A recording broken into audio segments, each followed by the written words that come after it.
jelajah ya.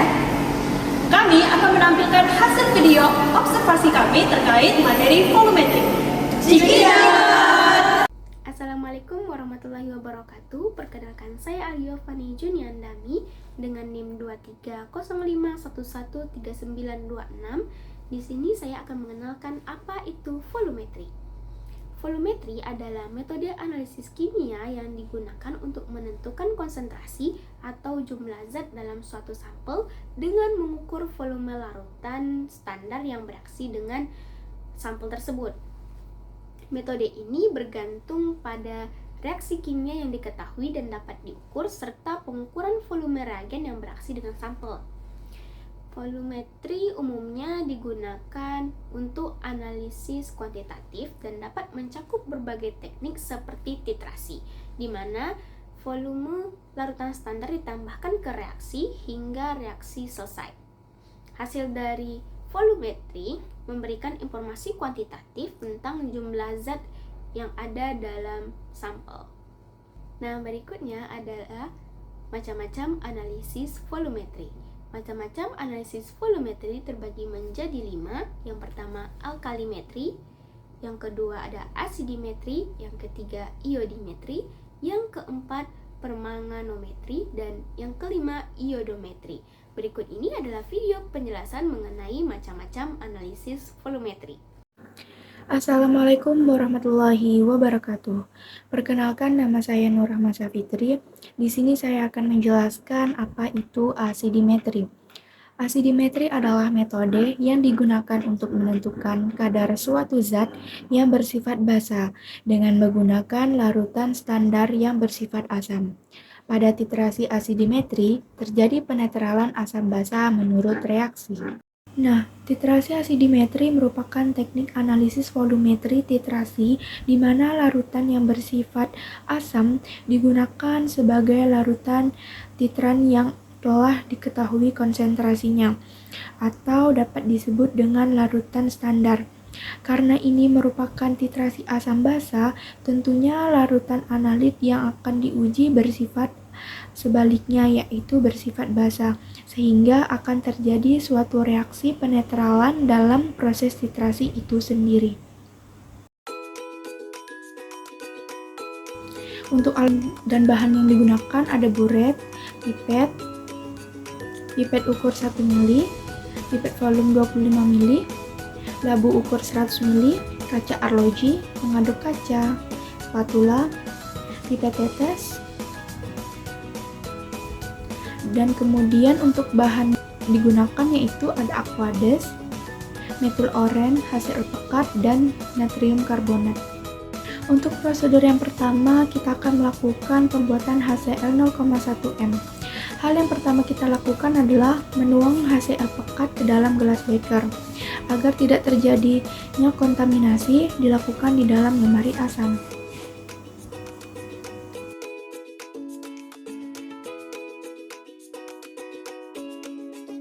Selanjutnya kita akan memipet sebanyak 0,83 ml HCl pekat menggunakan pipet ukur 1 ml.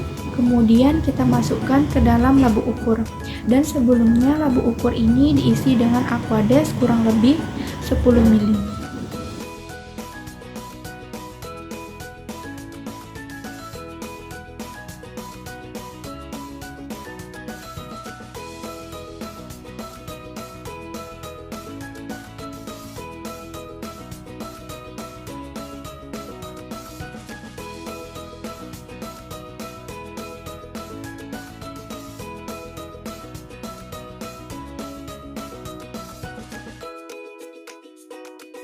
Selanjutnya, aquades ditambahkan ke dalam labu ukur sebanyak kurang lebih sepertiga.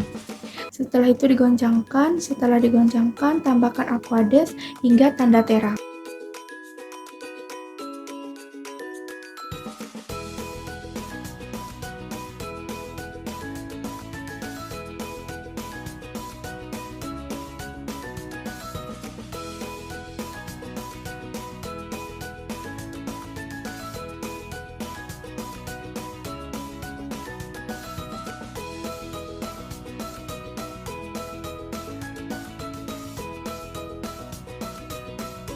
Prosedur selanjutnya kita akan melakukan standarisasi larutan standar hasil 0,1 m. Langkah pertama yang kita lakukan adalah menimbang natrium karbonat sebanyak 106 mg.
Langkah selanjutnya kita akan memasukkan natrium karbonat ke dalam Erlenmeyer.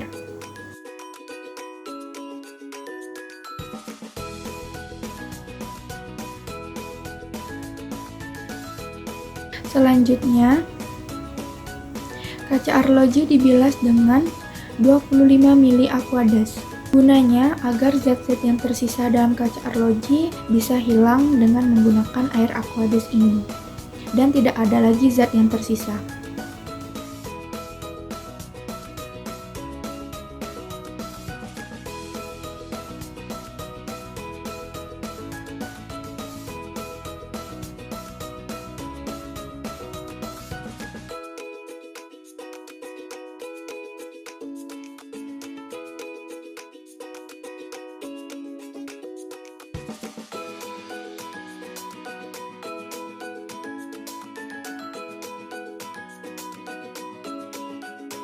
Jangan lupa untuk digoyang-goyangkan seperti ini.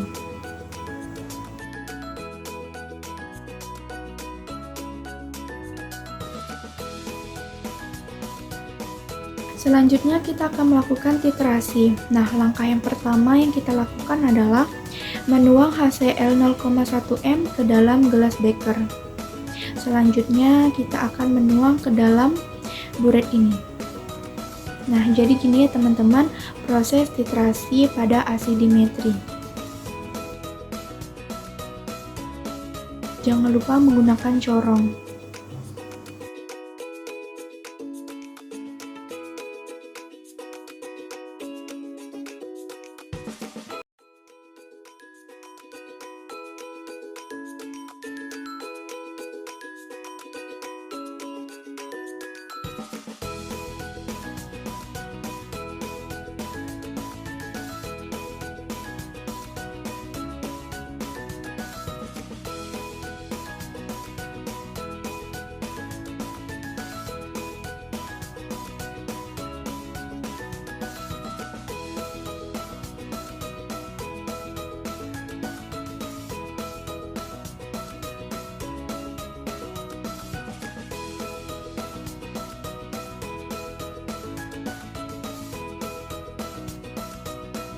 Selanjutnya kita akan melakukan titrasi. Nah, sebelumnya tambahkan 2 tetes metil jingga ke dalam tabung Erlenmeyer menggunakan pipet volume.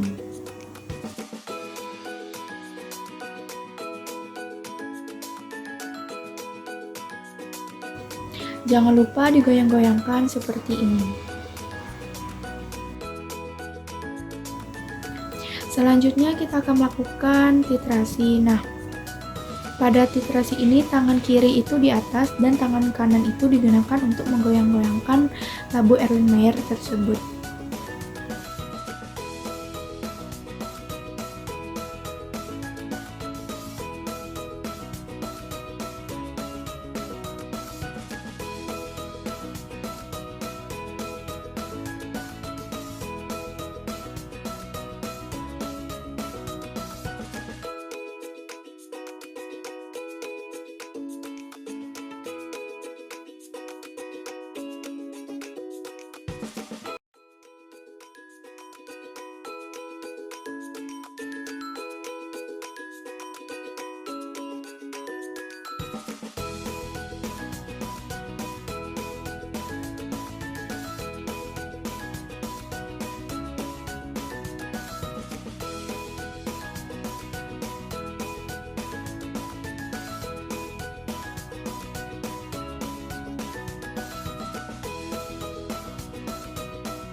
Nah, jadi seperti ini ya teman-teman, hasil dari titrasi asidimetri.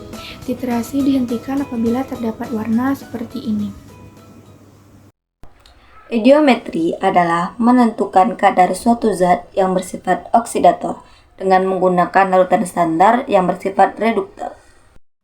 Idiometri termasuk ke dalam yang pertama, termasuk ke dalam reaksi redoks, yang kedua, termasuk ke dalam oksidimetri, yang ketiga, metode reaksi secara langsung, yang keempat, sebagai titrannya digunakan iodium, yang kelima, digunakan indikator kajian pada awal titrasi. Idiometri mempunyai kelebihan dan kekurangan. Kelebihan idiometri yaitu dapat digunakan untuk menentukan senyawa reduktor yang kuat secara kuantitatif. Waktu relatif cepat dan lebih mudah dan aman digunakan daripada iodometri. Kerugian iodimetri yaitu iodida dapat bereaksi dan teroksidasi oleh bahan kimia lain sebelum titrasi. Iodida dapat membentuk konveks dengan logam dan rendahnya sensitivitas iodida terhadap pengukuran. Bahan-bahan yang digunakan dalam percobaan ini. Yang pertama, ada larutan baku natrium tiosulfat. Yang kedua, ada larutan iodium. Yang ketiga, ada indikator amilium. Yang keempat, ada H2SO4 encer. Yang kelima, ada vitamin C. Dan yang terakhir, ada aquades. Pada percobaan ini, kita akan melakukan penentuan kadar vitamin C dengan metode titrasi iodimetri. Sebelum itu, kita akan melakukan pembakuan larutan iodium. Yang pertama, kita ambil sebanyak 25 ml larutan iodium. Setelah itu, diencerkan ke dalam labu ukur 100 ml. Karena masih terdapat sisa pada gelas ukur, maka dilakukan pembilasan.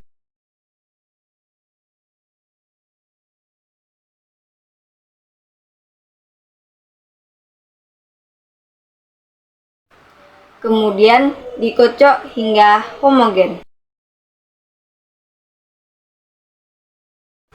Selanjutnya, larutan yang sudah diencerkan tadi diambil sebanyak 10 ml.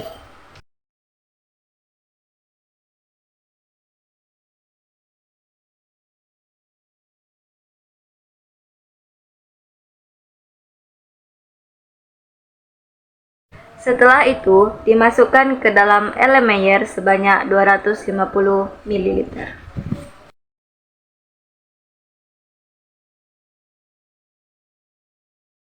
Selanjutnya, dititrasi dengan larutan natrium tiosulfat sampai warnanya berubah menjadi kuning pucat. Setelah itu, ditambahkan indikator amilium sebanyak 5 tetes.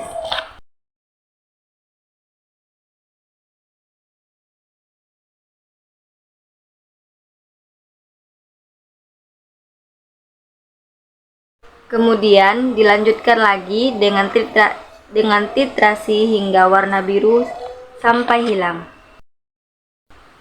Ini adalah hasilnya, dilakukan secara duplo. Metode selanjutnya adalah penetapan kadar vitamin C. Pertama, 0,2 gram vitamin C dilarutkan dengan 50 ml aquades.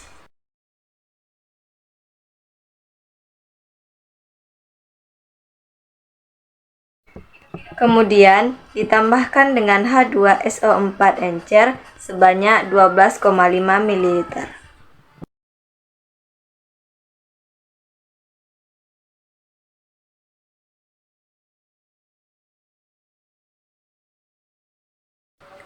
Setelah tercampur, kita ambil sebanyak 5 ml.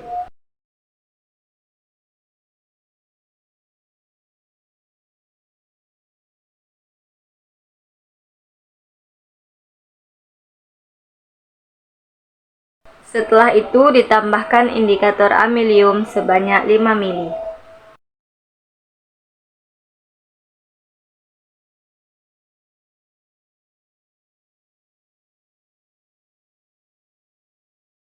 Kemudian dititrasi sampai warna biru tua.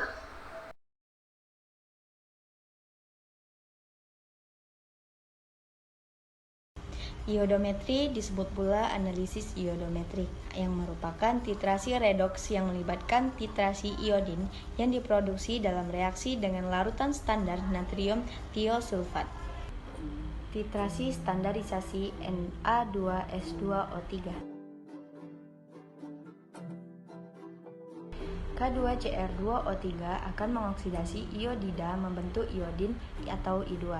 Iodin yang terbentuk akan habis bereaksi dengan larutan natrium tiosulfat Na2S2O3 ditandai dengan warna kompleks biru tepat hilang. Peralatan yang digunakan: ada buret, statif, besi pengangka, gelas ukur, Erlen Meyer, dan juga corong kaca serta pipet tetes. Bahan yang digunakan: Ki 10%, H2SO42N, K2Cr2O7, amilum, Na2S2O3. Prosedur standarisasi: isilah buret dengan larutan Na2S2O3.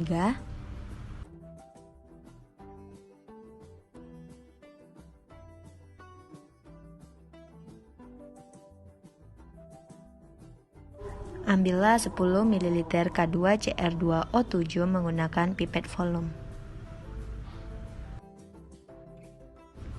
Lalu masukkan ke dalam wadah Erlen Meyer.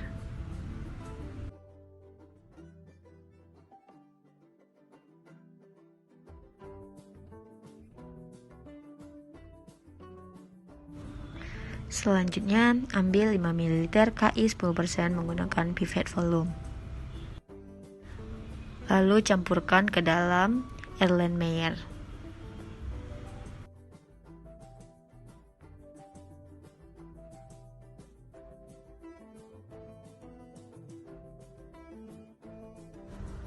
Kemudian, ambil 5 ml H2SO4 menggunakan pipet volume. Lalu campurkan ke dalam Erlen Meyer.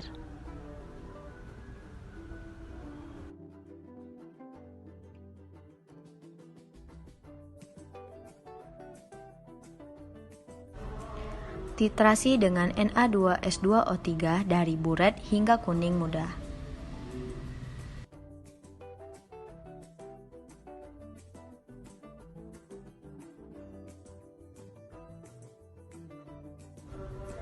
Kemudian tambahkan beberapa tetes indikator amilum 1%. Lanjutkan titrasi dengan Na2S2O3 hingga warna biru hilang.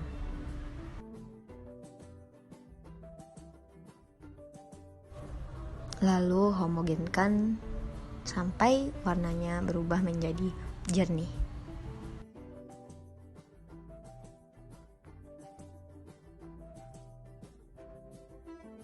Catat volume Na2S2O3 yang diperlukan.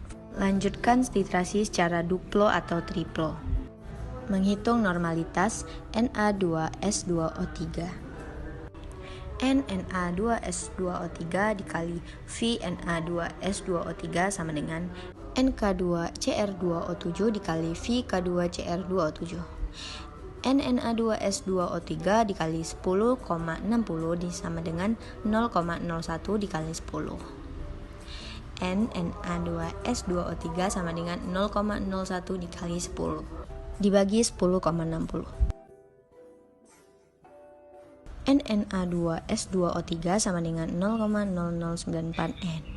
Wabarakatuh, saya Dea Rahmasa Fitri akan menjelaskan tentang titrasi permanganometri standarisasi KMNO4. Nah, apa sih permanganometri itu?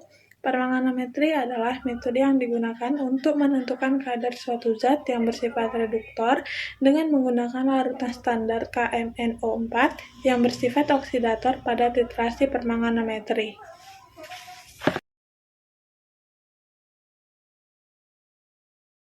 Prinsip dasar standarisasi KMNO4 menggunakan Na2C2O4. KMNO4 akan mengoksidasi Na2C2O4 membentuk CO2, sementara KMNO4 akan tereduksi menjadi Mn2. Adapun bahan yang disiapkan yaitu H2SO4 2N, Na2C2O4 0,05N, dan KMNO4. Berikut prosedur standarisasi KMNO4. Yang pertama, isilah buret dengan larutan KMNO4 yang akan distandarisasi. Yang kedua, pipet 10 ml larutan Na2C2O4 0,05N masukkan ke airline menyer.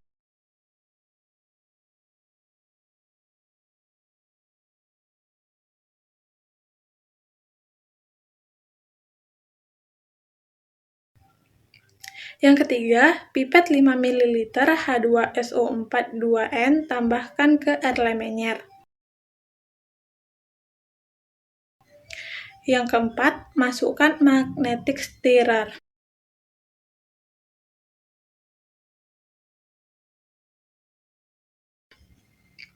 Yang kelima, letakkan airline menyer di atas hot plate.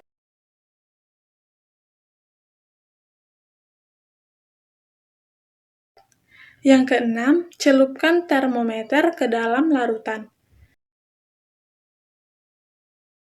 Yang ketujuh, atur suhu hot plate sekitar 90 derajat, sehingga panas yang diterima larutan sekitar 70-80 derajat. Panaskan larutan hingga 70-80 derajat.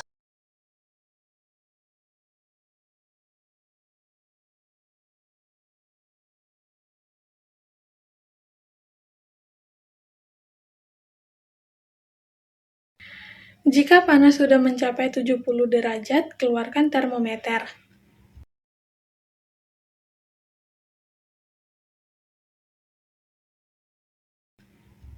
Yang kesembilan, atur pemutar magnetic stirrer.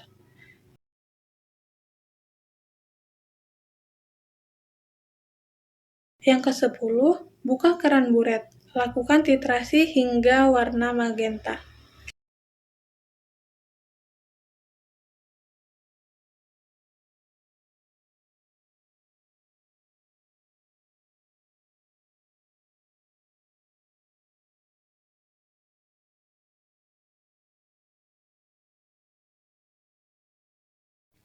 Adapun kelebihan dan kekurangannya yaitu, yang pertama kelebihan, mudah dilakukan dan efektif, tidak memerlukan indikator. Dua kekurangan, larutan kalium permanganat jika terkena cahaya atau dititrasi cukup lama maka mudah terurai menjadi MnO2, sehingga pada titik akhir titrasi akan diperoleh pembentukan presipit coklat. Oleh karena itu, penggunaan buret yang berwarna gelap itu lebih baik. Yang kedua, penambahan KMNO4 yang terlalu cepat pada larutan seperti H2C2O4 memberikan KMNO4 yang terlalu cepat pada larutan H2C2O4 yang telah ditambahkan H2SO4 dan telah dipanaskan, cenderung menyebabkan reaksi antara MnO4 menjadi Mn2+. Baik, saya Fitri Wulandari. Di sini saya akan menjelaskan terkait alkalimetri. Jadi yang pertama yang kita bahas itu adalah cara pembuatan larutan standar alkalimetri. Nah, jadi kita di sini membutuhkan beberapa alat dan bahan yang kita gunakan dalam proses alkalimetri ini. Jadi yang pertama itu adalah alat. Alat yang pertama kita butuhkan itu adalah botol timbang. Yang kedua itu ada airline menyer yang berukuran 250 ml. Yang ketiga itu ada pipet tetes. Lalu yang kelima itu ada spatula. Yang keenam itu ada gelas beker yang berukuran 100 ml. Selanjutnya itu ada gelas arloji. Yang kedelapan itu adalah gelas ukur yang berukuran 100 ml. Yang kesembilan itu ada buret. Kita menggunakan buret yang berukuran 25 ml. Lalu selanjutnya adalah yang paling penting nih, statik dan klemnya. Nah, gitu ya. Jadi itu adalah alat-alat yang kita gunakan untuk proses alkalimetri. Lalu selanjutnya kita menggunakan beberapa bahan. Bahan yang kita gunakan yang pertama itu adalah asam oksalat. Yang kedua itu ada NaOH atau natrium hidroksida. Lalu kita menggunakan Aquades. Dan yang keempat kita menggunakan indikator PP.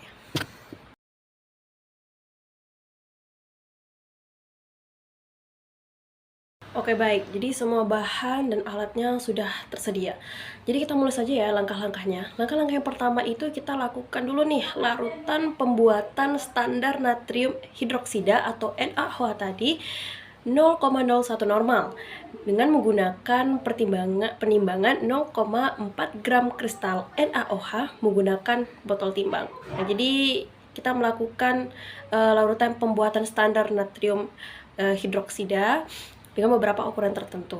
Lalu sebelum itu, yang paling penting itu adalah kita harus mengecek dulu, mengetahui kondisi dari neraca tersebut. Jika ada kotoran-kotoran, maka kita harus membersihkannya terlebih dahulu ya.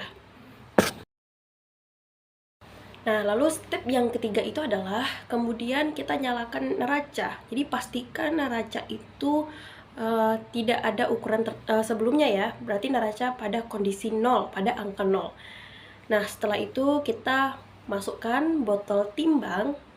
Nah, kemudian kita timbang kristal tersebut yang diletakkan pada botol penimbang.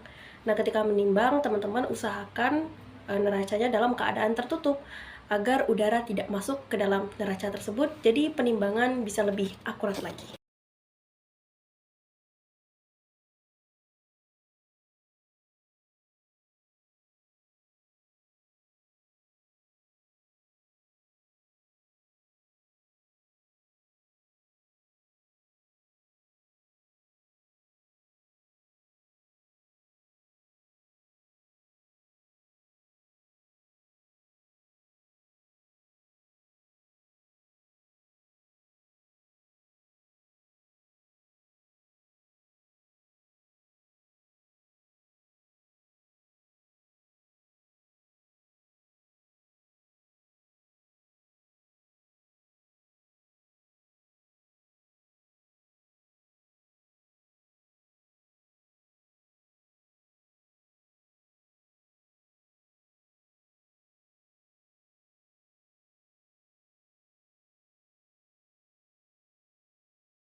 Nah, setelah teman-teman melakukan penimbangan dengan akurat dan memang penuh ketelitian, maka ini tidak boleh ketinggalan.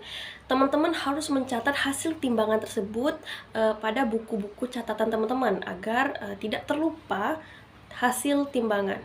Jadi penelitiannya bisa lebih akurat dan lebih teliti lagi. Oke, setelah teman-teman menimbang dan mencatat hasil timbangan dengan akurat, maka step selanjutnya itu adalah teman-teman pindahkan kristal NaOH tadi di gelas beker yang berukuran 100 ml. Lalu teman-teman campurkan dengan Aquades sebanyak 10 ml. Nah, di situ teman-teman harus mengaduknya hingga larutannya menjadi larut.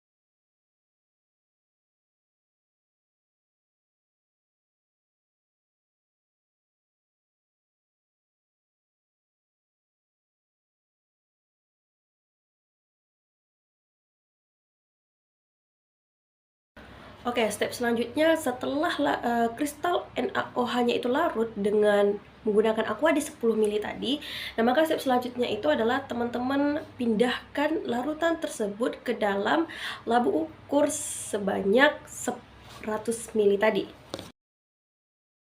Setelah kita menambahkan semua itu, maka selanjutnya itu adalah dibilas gelas BK tersebut itu menggunakan Aquades. Lalu selanjutnya kemudian ditempatkan menggunakan Aquades sampai dengan tanda batas.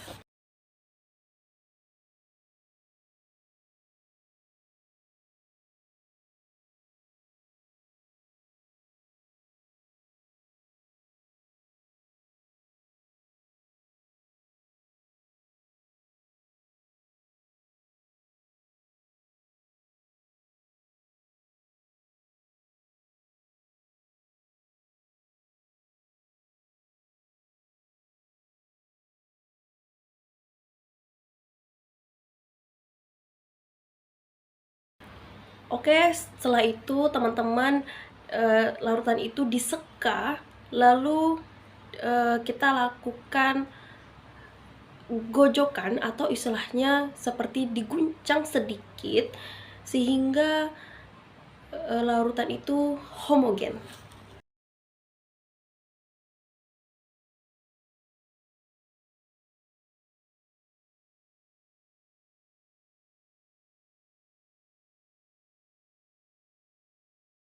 Nah, jadi langkah-langkah tadi itu adalah pembuatan larutan standar natrium hidroksida 0,1 normal. Oke, kita balik kepada step selanjutnya, yakni adalah standarisasi nih larutan natrium hidroksida menggunakan asam absolat.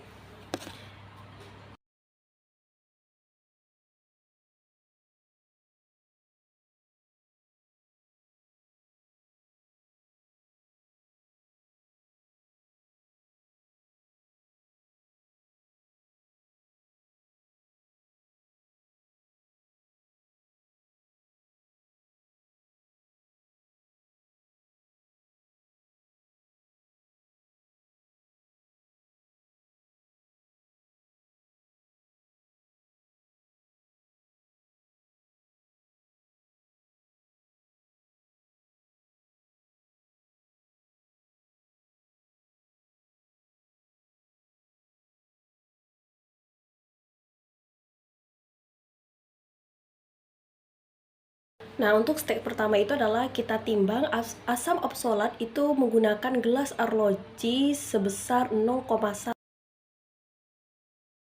Nah, setelah itu, setelah ditimbang, maka kita masukkan asam absolat tadi itu ke dalam gelas Almayer yang berukuran 250 ml. Nah, lalu kita bilas nih gelas arloji menggunakan Aquades sebanyak 25 ml.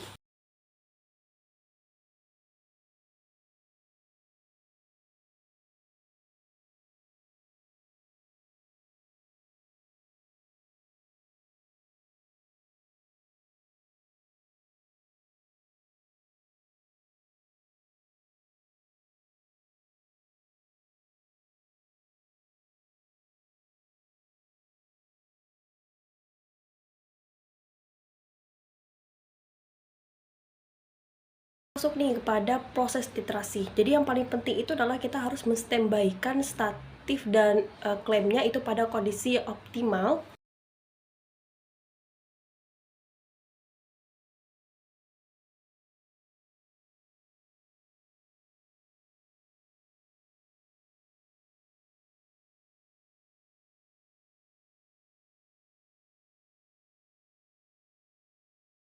Nah, setelah statif dan klem terpasang, lalu kita rekatkan biuret hingga mengencang.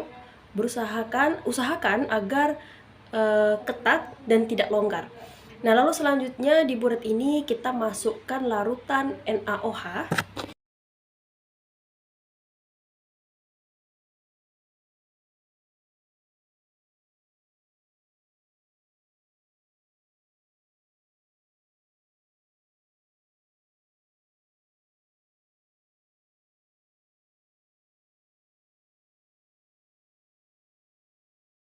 Jadi yang paling penting ini dalam proses titrasi itu adalah pastikan ya teman-teman buret itu tidak memunculkan gelembung walaupun sedikit. Jadi dipastikan tidak ada gelembung yang muncul di dalam saluran. Nah, jadi ada step yang paling penting juga nih teman-teman. Jadi ketika melakukan titrasi itu teman-teman memang benar-benar harus pastikan plus dan minus itu pada angka 0. Jadi tidak boleh pada angka yang lain. Jadi memang dipastikan angka harus berada pada posisi 0. Sebelum kita melakukan titrasi, maka larutan asam basa ini harus ditambah dengan 3 tetes indikator PP. Nah, berarti sekarang setelah itu barulah asam oksalat ini dititrasikan menggunakan larutan natrium hidroksida. Nah, sampai kapan sih titrasi ini masih berlanjut? Nah, titrasi ini akan terus dilakukan sampai larutan itu berubah warna. Berubah warna dari yang awalnya bening atau tidak ada warna sama sekali sehingga warnanya menjadi merah muda.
Assalamualaikum warahmatullahi wabarakatuh. Perkenalkan, nama saya Nelvia. Saya dari kelas 23B dengan NIM 2305112748. Di sini saya akan membahas tentang kesimpulan materi volumetri.